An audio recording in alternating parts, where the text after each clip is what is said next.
So tell me how MSN works. What is it, like alerts and other people see it? You asking me how MSN works is crazy, guys. You got the vocab, I got the vocab. You got the vocab, you know I got the vocab. You know I got the vocab. Be the wave that I am and then sink back into the ocean. Sink back into the ocean. Oh my God, Fiona! I've only one thing to do, and that's be the wave that I am and then sink back into the ocean. Boss. And also the way she sings, and sink back into The ocean. This episode of Miss Me contains very strong language, and there's some adult themes this week. As well as themes of a strong sexual nature, and also many, many seconds and minutes of us trying to remember the lyrics that we want to tell you.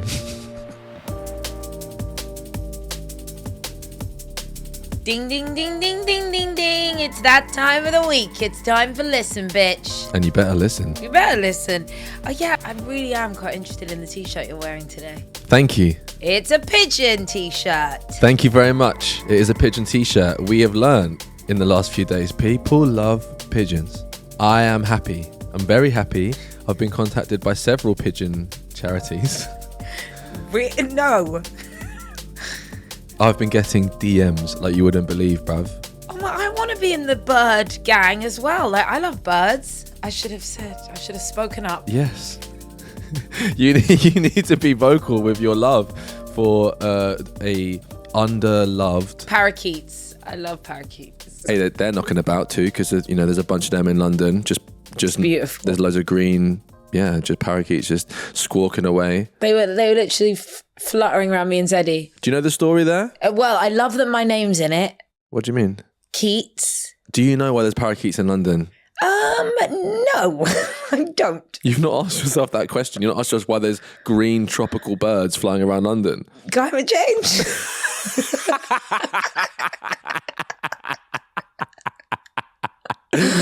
Stop, I'm an idiot. Okay, what do you know? Do you know what? It's not. Is this lyrics? I don't think so. This is Birdwatch. Oh, no way. We have just been told. No, shut up. We have just been told. Hendrix, as in Jimmy, let a parakeet out of his window. Oh, it has to have been two. It can't have cloned itself. Do you know what I mean? He let it out the window. It flew into a laboratory.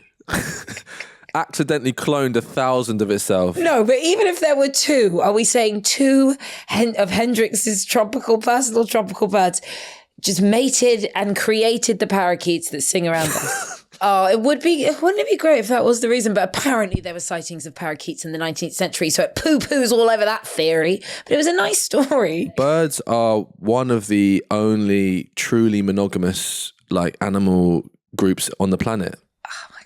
And monogamy in its true sense, not like monogamy for a bit. Like they meet one bird and they're like, yeah, that's it. That's my baby. That's my baby for evs until we get run over. Until something really horrific happens to one of us. But you know what? That's all right. We'll say this is you. God, you know some shit. We'll save all that for birds. I do know. I spend so much time looking up random shit on the internet. But look, can I just say, good, not the internet. Can't you read some books about birds? Books too. I had Reader's Digest as a child. I used to look out the window and try and find the birds in the book, and all I could see was, blue tits. Estate, yeah. Okay, all right. We'll cut that bit out. But wait a minute. They're called blue tits. I know what blue tits are. Well, why are we cutting it out? There's a bird. Because we need to get to lyrics, and I had a segue. Do you know there's a bird called a brown booby? This is the shit I'm trying to walk away from. Sorry. So I guess lyrics works for all this bird chat because their no, Miquita, song. This is a band. Oh, Pigeon Detectives. No, not Pigeon Detectives. Which is, oh my God, I'm just really deep. Like, what are they detecting? That's a whole other story. Do you remember the Pigeon Detectives from 2001? Of course I remember the Pigeon Detectives. That's your era. You probably fancied every member of them. You were on tour with them, weren't you? They did play at T4 on the Beach a few times, sure. Pigeon, Margate-based band. Got a lead singer called Fally. He's absolutely amazing. Incredible voice. One of the first people I ever heard in Margate. I know it sounds mental, but I really was in a random junk store, like a bric-a-brac store, and he was just singing. And I asked someone what the song was on the radio, and it was like, it's not a song, it's just this guy here, Fally. Beautiful. My mate Tom is in the band as well. He's an incredible director, but also plays guitar in band Pigeon. Okay. They are amazing. Well, that leads us to lyrics nicely. Shall we have our first bloody question? Not on birds, on lyrics. Were you going to, before we go on to it, were you going to shout out the Pigeon theme tune before we went on to it? Did I stop you from talking about a Pigeon theme tune? No, sorry. I got No. Okay, don't worry. No, that wasn't me. Let's have our... Yeah, no, that's good. Let's have our first question. And now pigeon noise. Got a bird noise. Hi, Jordan and Miquita. This is Sophie from Bristol. Absolutely love the podcast. Been listening since the beginning. For dinner last night, we had a beef sort of keema spiced curry thing with rice and naan breads. Talking about lyrics really made me think of my MSN and Facebook days where I just used to post like cryptic lyrics, but not very cryptic. Talking about moments of my life, like if you broke up with a boyfriend and I was putting on Burn by Usher lyrics, just so cringe. And then I would put on my Facebook lyrics of like really what I thought like Fit Boys thought was a cool song and that maybe I'd get a like from them, that sort of thing. So yeah, my question to you is, did you used to put lyrics as your MSN status or your Facebook status or on any of the social media platforms, either to get attention or just because you thought you were cool? Thanks so much. Bye. Sophie, he started us good and ready. Yes, nice. Did you have MSN or were you... I think I missed MSN. How could I have missed MSN? I think it's because you're a boomer, no? Fuck you. Actually, we're both millennials, dude. You're a millennial? So... I'm not even an older one. So don't start with me. Millennials are kind of old. You're quite a young millennial, if anything. It's not a young person genre. Not even genre, what is it? What defines millennial? Like, do you have to be a teenager during the millennium? No, this is the thing. It's about the years between that you were born. So I'm 84. What are you, 93? 92. 92. And that is a millennial, right? Yeah, I'm definitely a millennial. Yeah. What, you think I'm pushing? You think I'm stretching to be a millennial? Okay, let me go through a checklist. Were you on MySpace? Yes. Okay. So were you on Bebo? No. Were you on MSN? That's too young. MSN I missed. But that's just because I was busy. Busy just being like inventing, presenting. I was doing shit. Okay, so what we talking about, lyrics on MSN. So tell me how MSN works. What is it, like alerts and other people see it? You asking me how MSN works is crazy, guys. Wait, do you even know what Habbo Hotel is? No. Wow. I don't think you qualify as a millennial. I'll be real, man. I'll be real. You were like 38. Oh my God. Oh my God. I'll be so real. No. I'm really sorry. Millennials would be more like, quote, friends to me. Like I could make a friends joke and you would laugh. How did you communicate with people when you were a teenager? Be real. And if you say pager, you're a boomer. Yeah. I did have a pager. You are a Miquita. If you can remember actually communicating via pager, you do not qualify as a millennial. I got a pager when they came back and they were for young kids. It wasn't like Eamon's pager. Yeah. Eamon's pager was like black and serious, like him. But my pager was like pink and it was called like, I can't remember. I'm going to be real. I didn't have a pager because I was too young. Because you were too young, fine. Yeah. This is an interesting dynamic for our conversations because we share the same what is it called? What's it called? We share the same blah blah, but I am the top end and you are the bottom end. You're the young end, I'm the older end. What are the millennial years? Stop it. We need to get back to lyrics, dickhead. You are right. Listen, 1981. You fit in it. Thank you. And I'm 84. Yeah, wow. You were a whole 3 years in. What about you? You must be right at the end. Yeah, it's 1981 to 96. Interesting. That is actually kind of fascinating. Anyway, look, I'll tell you this. I'll be quick about it if you don't have your own MSN thing. So it was literally just instant messaging. That was all it was. And it was funny because your name, I mean, it was crazy. Like your name dictated so many things. I'll give you the fullest extremity of what a name could be. So you'd have your name. Well, we call them emojis now. I don't know what we would have called them then, but you'd have all these mad signs, like imagery, symbols in and around your name to like highlight it. Okay. Then sometimes people would have who they're dating in hearts. Yeah. As their name. In their name, yeah. And then you would have some people then listed their friends afterwards. And the maddest thing is, I once got in a relationship with a girl, and the only reason I realised that we weren't in a relationship anymore is because I came out of her MSN name. She didn't even tell me. Yeah. I got demoted, and then another boy just went up into hearts. I was like, what the fuck? You could have told me. It's a strange thing, isn't it? Like, I wonder, I guess there were no other places, because I guess you didn't have a bio and you didn't have top friends or something. So you're trying to say as much about yourself. It was just on the cusp of MySpace, yeah. Anyway, we have to get back to lyrics. So would you have put... Yes, I did. So, okay, sorry for lyrics. I do have one memory of a lyric I put in my MSN name, right? And it was by Sway DeSaffo, the rapper. Shout out Sway all day. I actually mentioned him on the podcast of Lil because he remixed LDN. Anyway. Yeah, Sway. He had a lyric on a Mitchell Brothers remix called Harvey Nicks. And he said, Mitchell Brothers, oh my God. despite this, I like shopping here. It's a lot quicker than eBay. I bumped into this Labour MP. He was looking for a pair of CK. I said, hi, I'm Sway, and I hope you have a nice day. Then I slapped him in his face and said, what type of party doesn't have a DJ? That's good shit. I had in my MSN name, what kind of party doesn't have a DJ? Nice. Very nice. Oh, we fucking got there in the end. Okay, I get it now.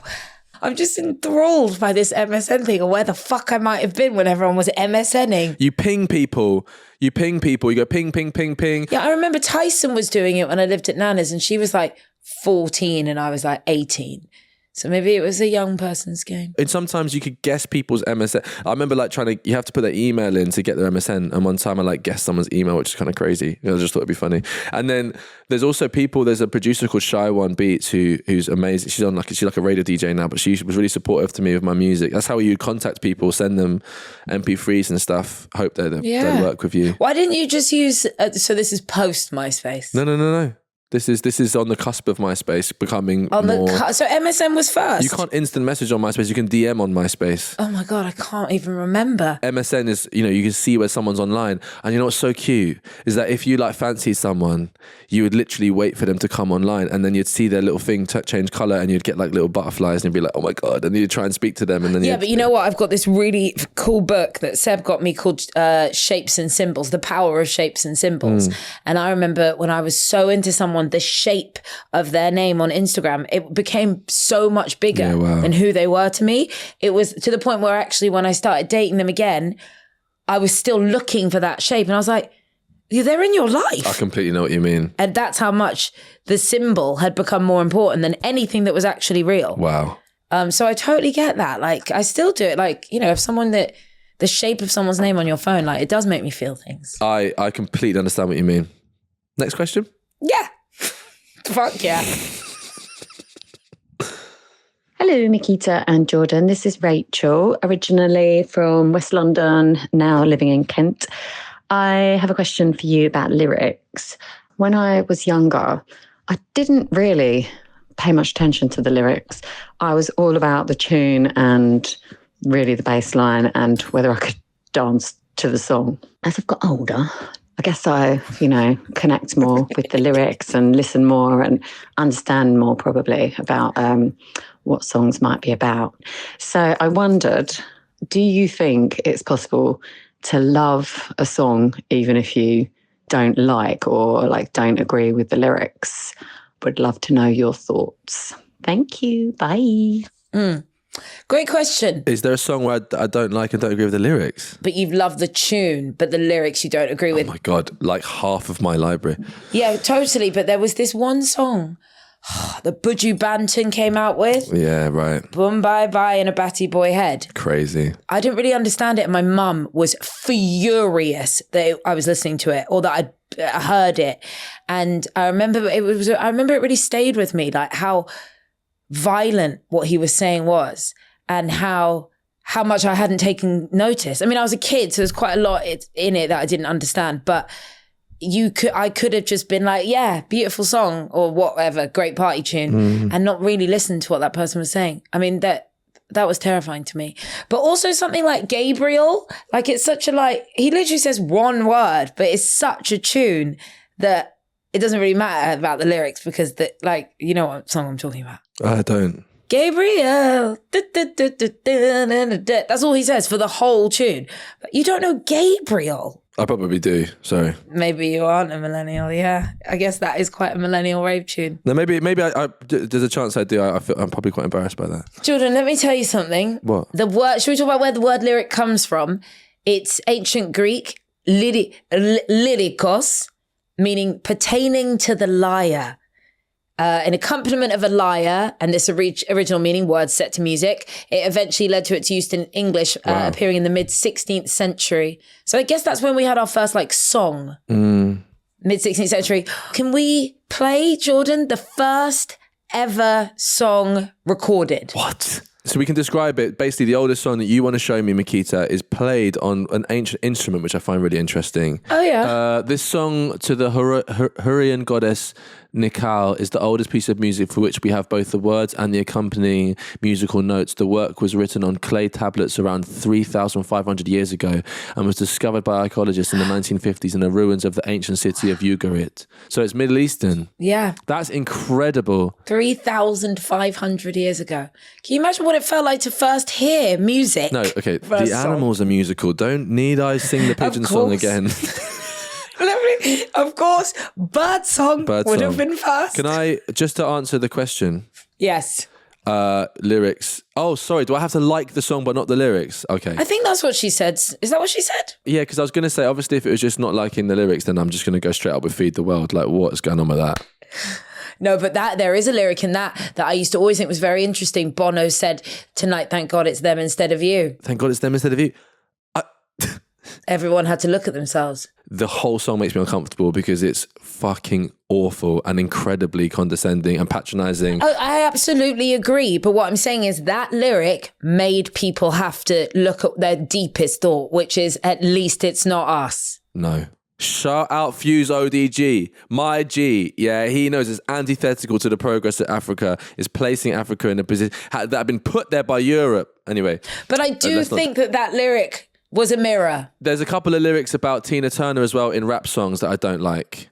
When they make light of the fact that she was beaten. Yes, my mum hates that as well. Eat the Cake, Anime. Jay-Z. Drunk in Love. Banging song, awful lyric. And also, it's a love song. It's a really weirdly placed lyric. It's like, I do say if I do. He's just banging on. Do say so myself. Yeah, he's just saying random shit, man. Yeah, and then it's suddenly in there.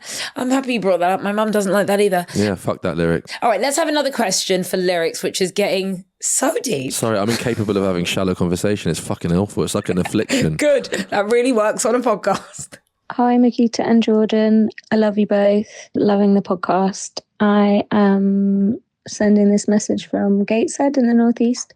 And my question about lyrics is, what was your song of choice that you tried to learn the lyrics to when you were younger? And do you remember recording songs from the top 40 off the radio on a tape? So when you had to press play and record at the same time and hold them down. Yeah. My memory of doing that is TLC Waterfalls, like the rap from Waterfalls. And if you do have one, can you remember the lyrics now? Thanks very much. We are the same generation because when that lady talked about tapes, we both went, oh yeah, yes. What is yours? Mine was la-di-da-di, we likes to party, we don't cause trouble, we don't bother nobody. But wait, who is it? It's Snoop, but he's doing a cover That's Slick Rick, isn't it? Slick Rick, exactly. And but it's on Doggy Style. And me, Neighbour and Marlon one summer just spent the whole summer learning this song. I think I could do the whole thing. Yeah. Well, I won't. Do it. I did enough. Do it right now. No, obviously, I can't do the whole song. I can just do that rap first intro. And also a lot of Wu-Tang I always wanted to learn. I had a folder, and the second we got a printer, I would obsessively print out lyrics. Mostly lyrics from complex raps that I didn't necessarily understand. When I found a website that had the lyrics, it blew my mind. And I had printed out, there's one song by the Fugees called Vocab. Oh, stop, no. Oh my God. Jordan, thanks for being here. Oh my God, I nearly did vocab. You got the vocab, I got the vocab. You got the vocab, you know I got the vocab. I got the vocab. But do you remember the last verse?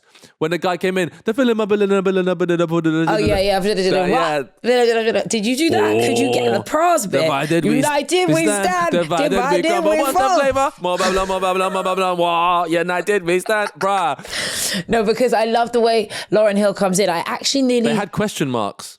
I didn't know what he was saying in some of them. Yeah. But there's this bit, I nearly did Fuji's Zealots, which is like pick up the when microphone. No, but when she's like, it's good. It's about being plagiarized. It's about being copied. And I thought, that's strong. What did she say? What did Lauren say this time, wise bitch? She said, see, my rhymes are the type of fly rhymes that can only get down with my crew. And if you try and take lines or bite rhymes, we'll show you how the refugees do. And I was just like, yeah, man. Bitch. And in vocab, she comes in, what's the matter with the black man? Black man. What's the matter with the black man? And none of this things are very realistic and pessimistic. You don't believe me? Check the psychic. Oh. No, wait. I mean, it's just too good. I printed off all those lyrics. Too good. Also, just for the sake of balance, I printed out the lyrics to it's a song of Craig David's second album. Wait. Yeah. What? Go on. It's like, so what are you gonna do in that? I'm still with you. To the fact, to the keys to the fat widescreen TV, DVDs and that, because he can rap fast. Craig David, yeah. Can we argue that Craig David is a dynamite lyricist? If he writes his bars, fuck yeah. What are you talking about? Does someone else write Craig David's lyrics for him? Sorry, I don't even know why I questioned it. Craig David is the foremost lyricist of his songs, and he needs double credit for that. Triple maybe. Absolutely. What was not 7 Days, the other one? What's your flavor? Tell me what's your flavor. I mean, come on. That was Craig. Sorry. I did not think What's Your Flavor was going to be the other one, but I can tell you this for sure. I printed the lyrics out to that bad boy. I met this fly girl in a club, went by the name of Pecan Deluxe. This ice cream was Hyman and this when I took her out, nearly cost me $20. Oh yeah, no, he loves a metaphor. You're what I want tonight. You're what I need. Oh, yeah. I want to taste you, take you home with me, girl. It's a banger. It's actually a fucking shit. Brother. Best ice cream song of all time. Literally think me best ice cream song of all time. And he keeps those metaphors rolling till the end. His second album, oh my God, Slicker Than Your Average. Oh my God, that's what it was. Oh my God, I'm freaking out. Wait. Oh yeah, it's from the actual song. Eeny, meeny, miny, mo. Good as you let I go. I actually love that song. I actually practiced that. And then he goes even faster afterwards. I can't do that. But like, he's an underrated genius. I mean, he was still doing it in kind of an American accent, which is a shame, but it was a different time. Can I just say, by the way, my most vivid memory of ripping off the radio was my mum. She went to work, and I must have been off that day, or I don't know what. I was just in the flat, and she was like, "Jordan, if you hear Try Again by Aaliyah, hit that record button." And I remember playing with my toys in the other room, and I've heard it, the BBC, the guy introduced it, and I ran in, got the tape cassette. What'd you say? Oh my God, that is such a 90s story.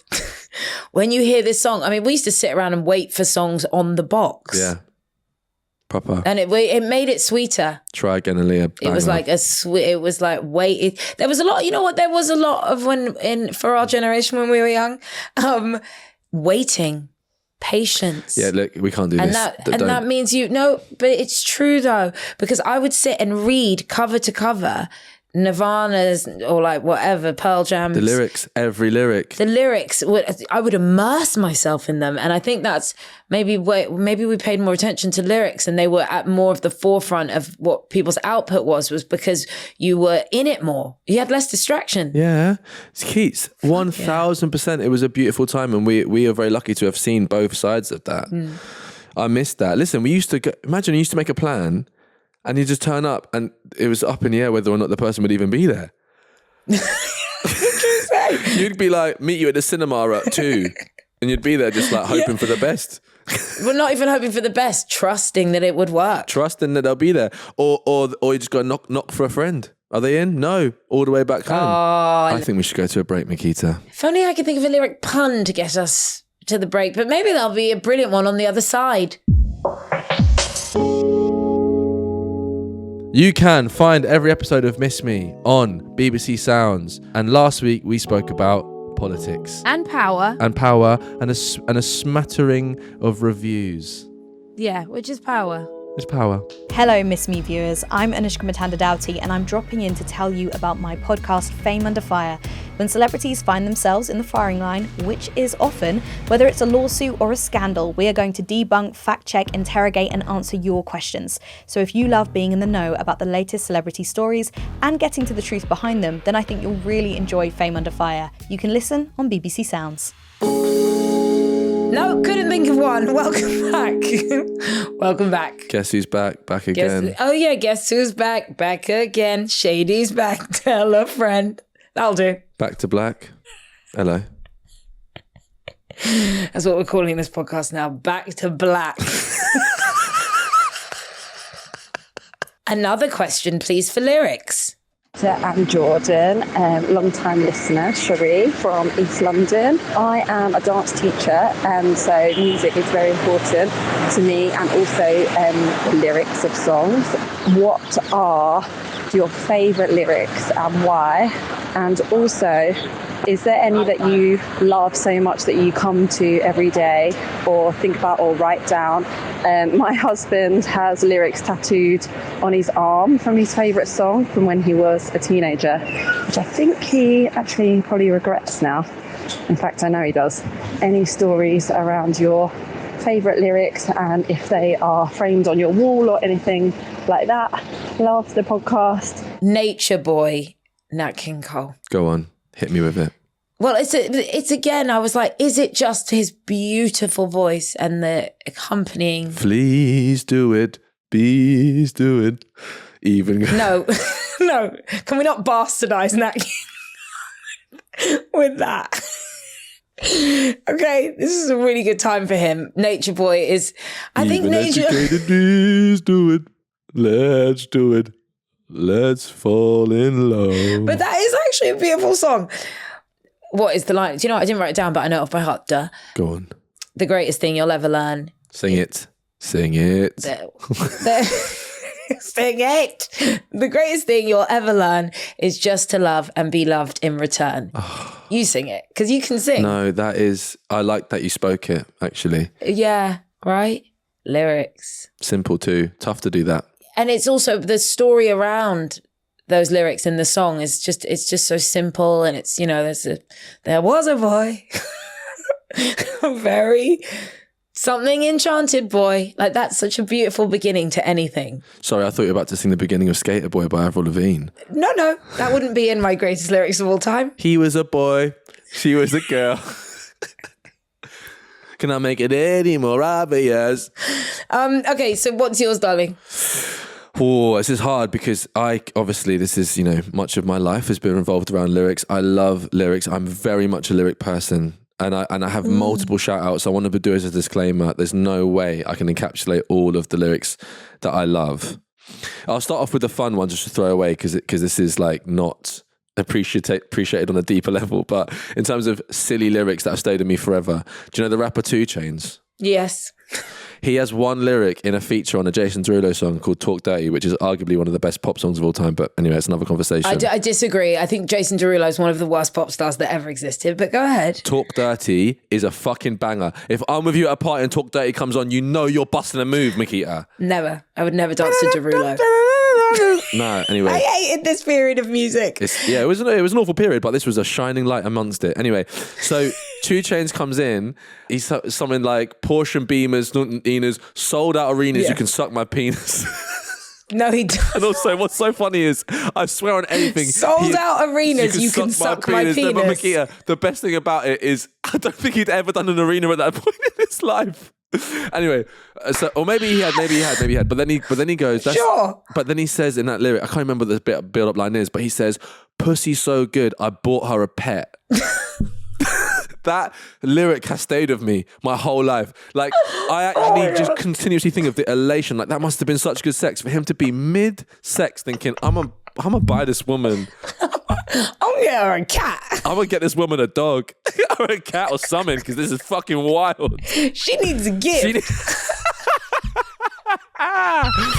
you know what? It's a fucking compliment. It's a compliment. If I had a kitten. It's like, damn, that sex was so good, babe. I'm about to buy you a hamster. Anyway, so that was my silly shit. That stayed with me forever. But right. There's many rap lyrics. I, just as a note, I think rappers are obviously within a certain community, it's massively appreciated, but I think globally, historically, people don't understand how incredible rap can be, the extent of poetry that is included in rap.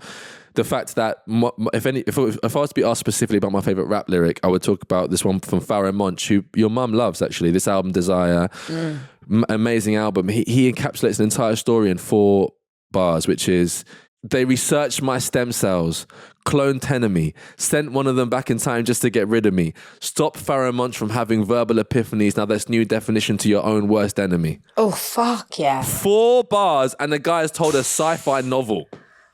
Like, that's crazy. So anyway, that's what rap can do. Powerful shit. That's powerful shit. Pharoah Monch, shout out. So the closest I've ever come to getting lyrics tattooed on me is Fiona Apple. Have you heard me say this before? No. Which bloody Fiona Apple? When the porn? No. This is what's crazy. It's the theme tune to The Affair. Yeah, I love that song. It's called The Container. I remember every word. It is one of the most incredible encapsulations of existence. And it was a theme tune. She goes, I was screaming into the canyon at the moment of my death. The echo I created outlasted my last breath. My voice, it made an avalanche and buried a man I never knew. And when he died, his widowed bride met your daddy and they made you. I have only one thing to do, and that's be the wave that I am and then sink back into the ocean. Sink back into the ocean. Oh my God, Fiona! Fiona! I've only one thing to do, and that's be the wave that I am and then sink back into the ocean, boss. And also the way she sings, and sink back into The ocean. I mean, it's just fun. Anything that comes out. Thank you for reminding me about Fiona Apple. Goat. Fuck yeah. And even just criminal. What is it? Because I'm feeling like a criminal and I need to be redeemed by the one I've sinned against because he's all I ever knew of love. Fuck off. Oh, come on. Do you know what I mean? That's how you write a song. Thank you for coming to work that day, Fiona, and impacting our lives forevermore. She's unreal. Final question. Yeah. Let me see if I can get my bloody Billie Holiday in. I've got a Dave lyric as well. Hi, Miquita and Jordan. My name's Gay with an E from Chailey, quite near Brighton. I love good song lyrics. Like the first time I saw your face, Roberta Flack. That's a good one. And Into My Arms by Nick Cave. We had this played at my husband's funeral in 2022. We both loved it. Anyway, a question for you. Is there a song you'd like played at your funeral? I hope that's not too sad a thought to have. I like Somewhere Only We Know by Keane. Jordan, I loved your book. I was hooked, even if I am nearly twice your age. Miquita, you're wonderful. Bye for now. Why do I feel like crying? Me too.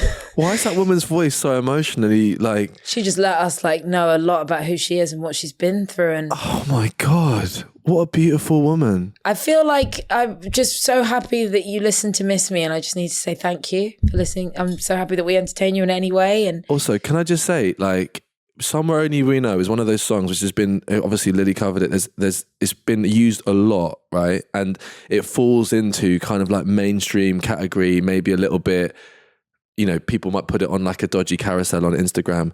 In the context of a funeral, that would break me. Yeah, I'll be real right now. You're like, I looked across. We're like, in the context of a funeral, I would be in absolute pieces.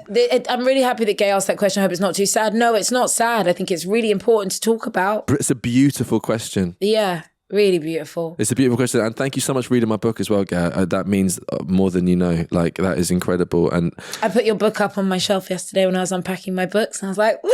Felt really good. Thank you. I appreciate that. It's been, it's a journey. But look, I don't have a song. Into My Arms as well. So can I just say, Into My Arms, what a shout as well. Yeah. So another great song she included. It's just, she's got a great...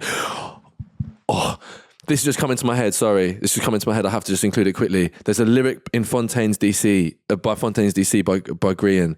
And he says, sit beneath the light that suits you and think about a brighter future. I just want to shout that out. That is gorgeous. Because it's also a multi-syllabic rhyme. Oh, it's gorgeous. Oh, well, what's a multisyllabic rhyme? Like light that suits your brighter future it rhymes multisyllabically. So like a monosyllabic rhyme would be like green and sheen. Yeah. But like, okay. I grew up in an era of rap music where the most impressive form of rap was to be as multisyllabic as possible. So you try and rhyme entire sentences, but that's kind of gone now. But good rappers still do it. That was hard in those battles. Yeah. In the old days. Yeah, literally, yeah.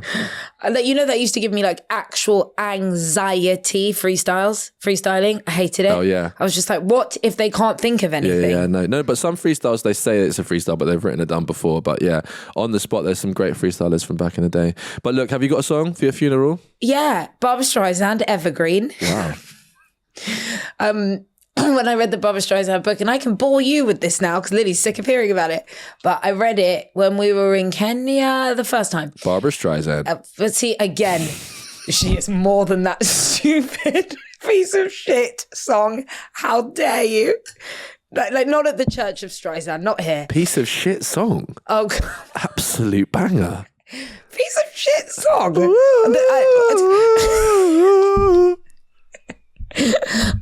How's it go? Let's go. What does he actually say? I've got no fucking so we can idea. remember what a stupid shit song it is. It was a great era. Barbra Streisand. That's what he says. Duh. Anyway, Sorry, go on. Evergreen is a beautiful song. When I read her book, I realized that I was reading it, and then if you listen on audio, every time she talks about one of the songs, it plays it, which I loved. Because we're not allowed to play music on Miss Me, so hence terrible singing all the time. Sorry, everyone.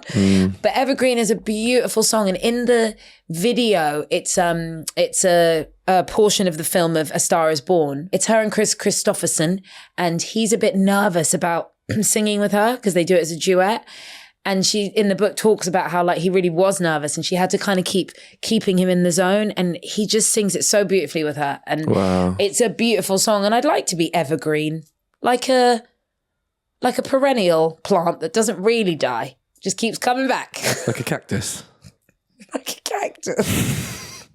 I don't know if that's true. That's my dream. No, I guess it is. A cactus never dies, right? It just keeps coming back. I'm not sure about coming back. I think that's the way we're losing each other a bit. I'm not sure if there are any immortal plants. There are some immortal fish, though. So what's a perennial bloody plant then if it's not immortal? Maybe plants are immortal. I don't actually know. That's actually insane. I've never thought about that. Can trees some trees have been alive for like 600 years. Perennial plant.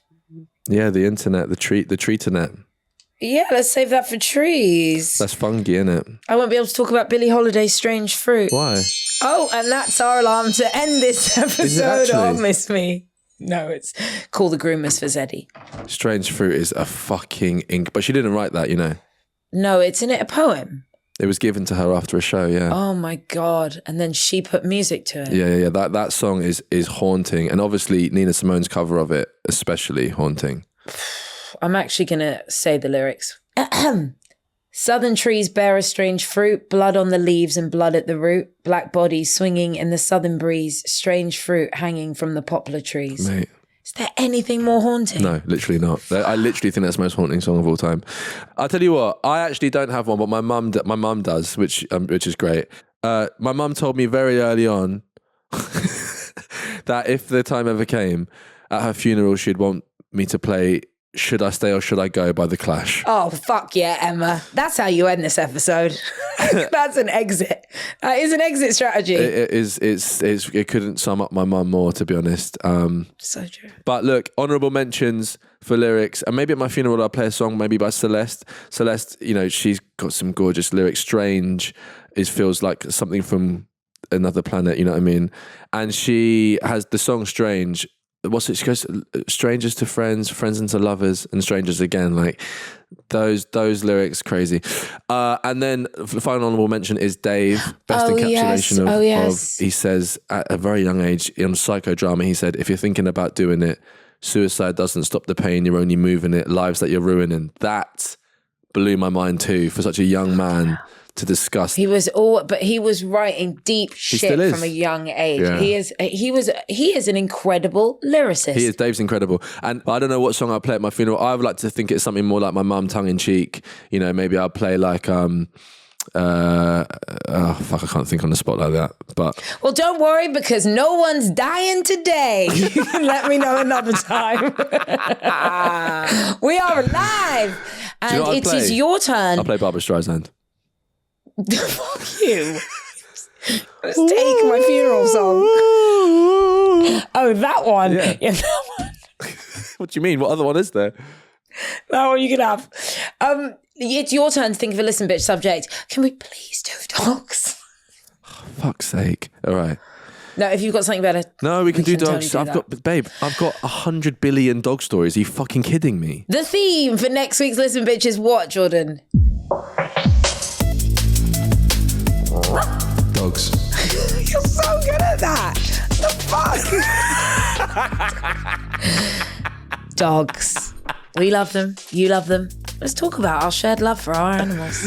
Obviously, you can voice note us. By the way, please continue to tell us what you have for dinner. I don't care the night about a before. dinner thing, guys. I'll be real. I do. I care. When you think of something that you care about, then you can ask the audience. 08000 30 40 90, 08000 30 40 90. Life path. Tell us your life path. Yeah. Might get a bit convoluted. Bye, Jordan. I love you. I really need to go to the loo. I can tell.